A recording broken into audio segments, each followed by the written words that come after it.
चलतु आज खिरसा पानी तैयारी करवा। ये नड़िया चाउल जो बाटी थे नड़िया चाउल बटा क्षीर अल्प चीनी गुजराती तेजपत्र लुण स्वाद अनुसार प्रथम पानी गरम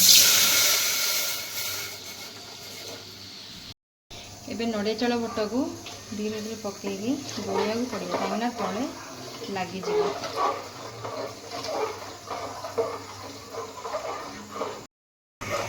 फुटी आसा आम क्षीर ऐड कर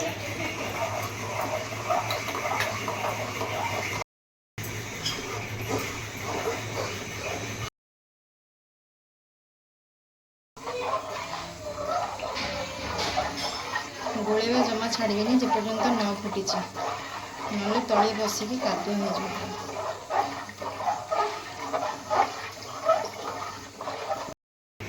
हो स्वाद अनुसार लुण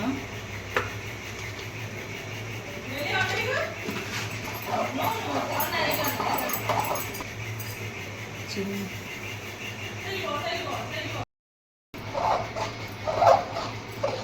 ये कंप्लीट हो गला।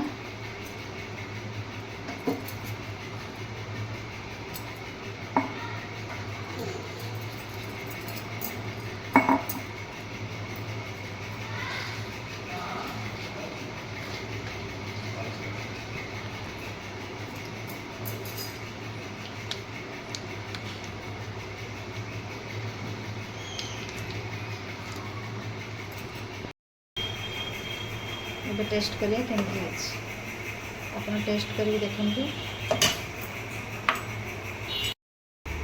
आप टेस्ट कर देखु केमती।